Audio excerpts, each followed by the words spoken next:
دوستو آج ہم بات کریں گے جھیل سیف الملوک کے بارے میں۔ ناظرین، آپ میں سے بیشتر لوگ جھیل سیف الملوک اور ناران کاغان کے بارے میں جانتے ہوں گے۔ جو لوگ نہیں جانتے ان کو بتاتے چلیں کہ یہ جھیل پاکستان کے شمالی علاقے ناران میں واقع ہے، جو خوبصورتی کا ایک شاہکار ہے۔ پہاڑوں اور برف میں گھری اس جھیل کی خوبصورتی اپنی مثال آپ ہے، جس سے پریوں اور جنات کی کہانیاں منسلک ہیں، جنہیں مقامی لوگ خود بیان کرتے ہیں۔ آج کی اس ویڈیو میں ہم اس جھیل کی مکمل کہانی، اس کی تاریخ اور اس سے جڑی مشہور کہانی شہزادہ سیف الملوک اور پری بدیع الجمال کی کہانی کے بارے میں بات کریں گے۔ آپ سب ناظرین کو یہ بات بتاتے چلیں کہ یہ کہانی حقیقت پر مبنی ہے یا پھر افسانوی ہے، اس کے بارے میں حتمی رائے نہیں دی جا سکتی، مگر یہ کہانی وہاں کے مقامی لوگوں میں سے ہر ایک فرد کو معلوم ہے، جس کا ذکر وہ اپنی کتابوں میں بھی کرتے آ رہے ہیں۔ وہاں کا ہر ایک باشندہ آپ کو یہ کہانی سنائے گا۔ تو چلیے بڑھتے ہیں آج کی اس خوبصورت ویڈیو کی طرف۔ میں ہوں شہباز احمد اور آپ دیکھ رہے ہیں امپریشن اسپیکٹرم یوٹیوب چینل۔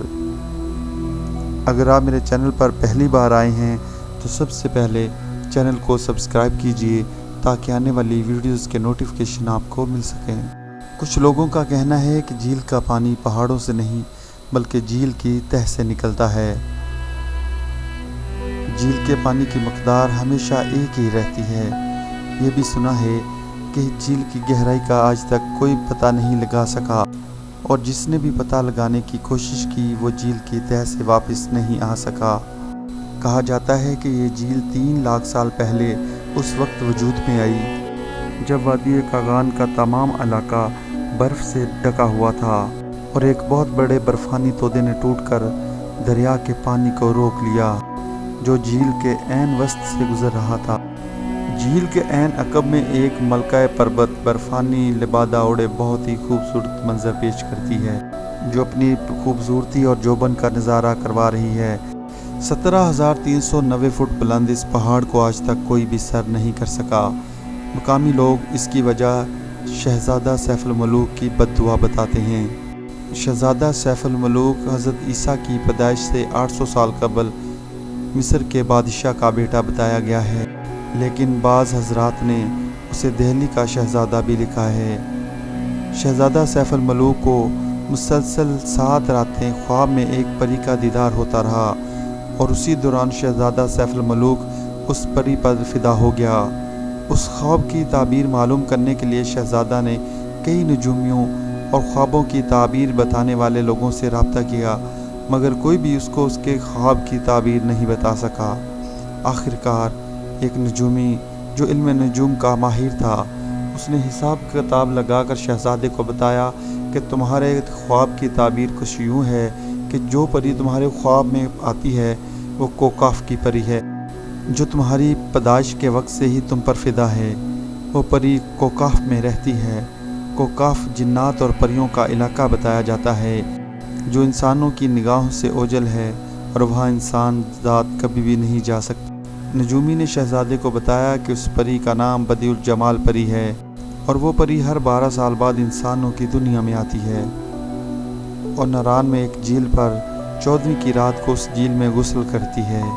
اگر تم نے اس کو تلاش کرنا ہے تو شہزادے تم کو ناران جانا ہوگا اور اس جھیل کے کنارے پر بیٹھ جانا ہوگا، اور اس جھیل کے کنارے پر 12 سال ایک مخصوص چلا کاٹنا ہوگا، تب جا کر تم اس پری کو دیکھ سکو گے۔ اس کے بعد نجومی نے شہزادے کو ایک سلیمانی ٹوپی دی اور کہا، جو 12 سال کا چلا کاٹ لو تو اس کے بعد یہ سلیمانی ٹوپی پہن لینا، تب تم جنات اور پریوں کو دیکھ سکو گے۔ شہزادے نے اپنا رخت سفر باندھا اور ناران کے سفر پر نکل پڑا۔ کافی مہینوں کی مسافت کے بعد وہ ناران اس جھیل پر پہنچ گیا اور جھیل کے کنارے ایک غار میں چلا کاٹنے لگا۔ بالآخر 12 سال بعد شہزادے کو ایک رات پروں کی پڑپڑاہٹ سنی۔ جب اس نے دیکھا تو کافی تعداد میں پریاں جھیل پر اتر رہی تھیں۔ سب پریوں نے اپنی خلتیں اتاریں اور جھیل میں غسل کرنے لگیں۔ شہزادے کو موقع مل گیا اور اس نے پری بدیع الجمال کے خلط اٹھا کر اپنے پاس رکھ لی۔ باقی پریاں ڈر کے مارے وہاں سے چلی گئیں۔ مگر پری بدیع الجمال وہیں رہ گئی۔ پری نے شہزادے سے کہا کہ مجھے میری خلعت یعنی میرا لباس واپس کرو، مگر شہزادے نے شرط رکھی کہ پہلے تم مجھ سے شادی کرنے کی حامی بھرو، تب ہی میں تم کو تمہاری خلعت یعنی تمہارا لباس واپس دوں گا۔ پری نے جب انکار کیا تو شہزادے نے اسے اپنا تعارف کروایا اور کہا میں 12 سال سے تیرے انتظار میں یہاں چلا کاٹ رہا ہوں۔ یہ بات سن کر پری بھی شہزادے کے عشق میں مبتلا ہو گئی۔ محترم ناظرین، اب یہاں سے کہانی کا دوسرا اور اہم حصہ شروع ہوتا ہے۔ جھیل سیف الملوک کے ساتھ ایک اونچا پہاڑ ہے جس کا نام ملکہ پربت ہے، جس کا ذکر ویڈیو کے شروع میں ہو چکا ہے۔ اس پہاڑ کو آج تک کوئی بھی سر نہیں کر سکا کیونکہ کہا جاتا ہے وہاں جنات کا بسیرا ہے۔ اسی پہاڑ نے اس وقت ایک دیو رہتا تھا۔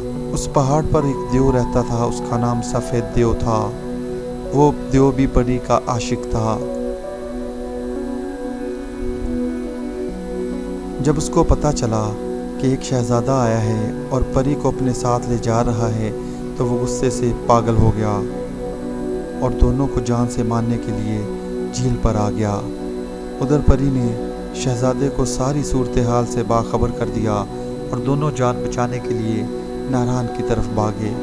سفید دیو جب جھیل پر پہنچا تو اس کو معلوم ہوا کہ دونوں نیچے ناران کے شہر کی طرف جا چکے ہیں، تو دیو نے جھیل کے بند کو توڑ دیا۔ جھیل سے ایک سیلاب ناران شہر کی طرف چلا گیا۔ بند توڑنے کا مقصد تھا کہ شہزادہ اور پری دونوں موت کے گھاٹ اتر جائیں اور غرق ہو جائیں گے۔ شہزادے اور پری نے سیلاب کو آتا دیکھ کر اپنی جان بچانے کے لیے ایک غار میں پناہ لی۔ آج بھی ناران کے بازار کے قریب موجود ہے، جس میں بڑے لوگ سیر کی غرض سے جاتے ہیں۔ کچھ لوگوں کا کہنا ہے کہ شہزادہ سیف الملوک اور پری بدیع الجمال اسی سیلاب میں غرق ہو گئے تھے، جبکہ کچھ لوگوں کا کہنا ہے کہ انہوں نے اس غار میں پناہ لی تھی اور وہ سیلاب سے بچ گئے تھے اور آج بھی اس غار میں زندہ ہیں، جبکہ کچھ لوگوں کا کہنا ہے کہ وہ دونوں سیلاب ختم ہونے کے بعد غار سے نکل کر اپنے علاقے مصر چلے گئے تھے۔ باقی اللہ ہی بہتر جانتا ہے۔ امید ہے کہ آج کی ویڈیو آپ کو پسند آئی ہوگی۔ میرے محترم سامعین و ناظرین، اگر آپ کو آج کی ویڈیو اچھی لگی ہو تو ویڈیو کو ضرور لائک کیجئے، کمنٹ سیکشن میں اپنی محبت سے ہمیں ضرور آگاہ کیجئے، اور اگر ابھی تک آپ نے میرے چینل کو سبسکرائب نہیں کیا تو سب سے پہلے چینل کو سبسکرائب کیجئے تاکہ آنے والی ویڈیوز کے نوٹیفیکیشن آپ کو مل سکیں۔ میں ہوں شہباز احمد، آپ دیکھ رہے ہیں میرا یوٹیوب چینل امپریشن اسپیکٹرم۔